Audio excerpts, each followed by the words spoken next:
Mr. Guajolote, fellow Pavos. Welcome, John Pipes. A little lesson in Spanish there. It all means the simple word turkey. Ah. After I finished my home-cooked Thanksgiving dinner, home-cooked by Maria Callender, I was kind of daydreaming, maybe something in the turkey they think it make you sleepy, a tryptophan or something. But I seem to see a skeleton outline emerging from the bones of that turkey on the plate, and having to do with New Year's resolutions, of all things.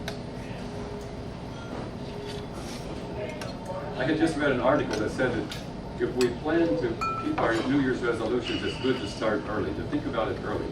If we wait until New Year's Eve at midnight and we're downing a toast and think, well, tomorrow maybe I'll start exercise 20 minutes 3 times a week, not likely to happen.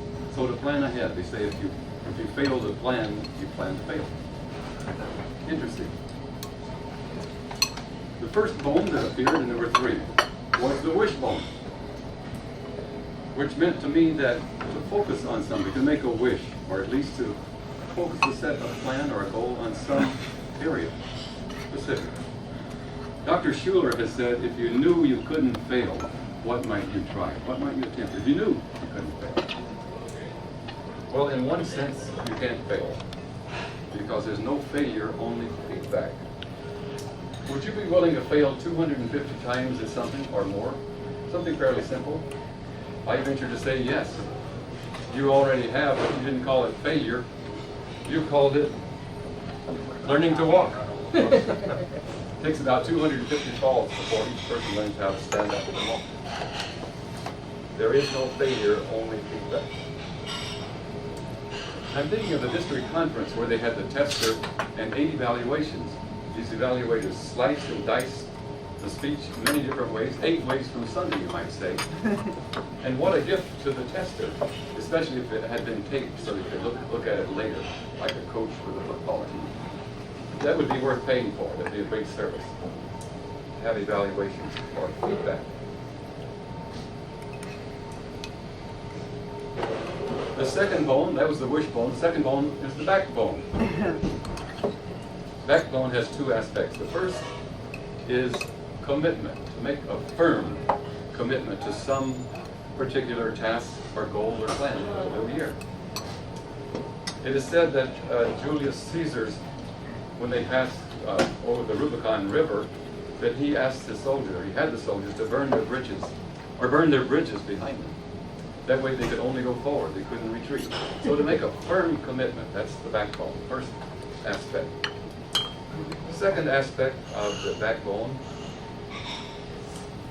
is to have a group such as this, such as Toastmasters, this group support. In Toastmasters, we have models who've done it. And they're also mentors who can show you the way to do it. They're also motivators to help keep you inspired and on track. And monitors to help measure your progress along the way. And finally, in Toastmasters, we have marketeers that can help shout from the treetops something good about you. One way to strengthen the commitment is to find out your why or your purpose. The philosopher Nietzsche said, if you can find a big enough why, the how will be bearable. You'll be more likely to keep that resolution. And so to find out your why, I'm reminded of the speaker at the conference, Carl Walsh. He went through heck and high water to prepare for the international contest. He placed in the top 10. He said he went a week without sleep.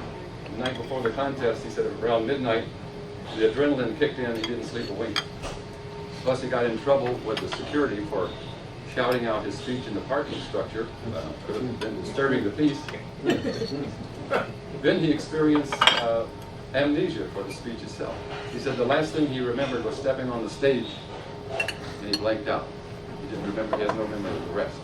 But he thought it was a good thing because he was kind of in a zone where he performed well. Oh. Interesting. So what would motivate him to put himself through this? Obviously, he had a why. I would suggest you hear his 30-minute talk to get the rest of that. One other example was a young lady at the conference who gave kind of a techie talk about computers. And she said that one of her students earned over $200,000 last year with her process. You can find her at yoursignaturestory.com. She said, I'm here to share something I feel passionate about. There's a why, there's a reason, a purpose. So find out the why and the how will be more likely and more bearable. We've got the wishbone, the backbone, and finally, the funny bone. Wishbone, backbone, funny bone. Someone has defined enlightenment as to lighten up. Let's play. At the conference, finally, there was a master of ceremonies toward the end, the lady, I didn't catch her name. She had an award that she won. It was a certificate. She said, for those of you who can't see this, it says, blah, blah, blah, blah, blah, blah, signed, Big Wig.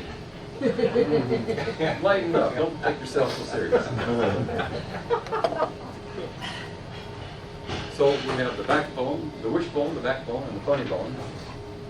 Make a wish for the new year. Make a commitment to something specific.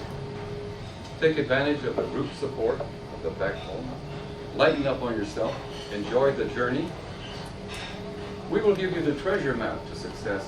Plus, we will go with you. We'll walk with you. Shoulder to shoulder, arm in arm. We have the know-how, the show-how, and the go-how. If you believe all of that, you're in the right place. Right here, right now, Mr. Toastmaster.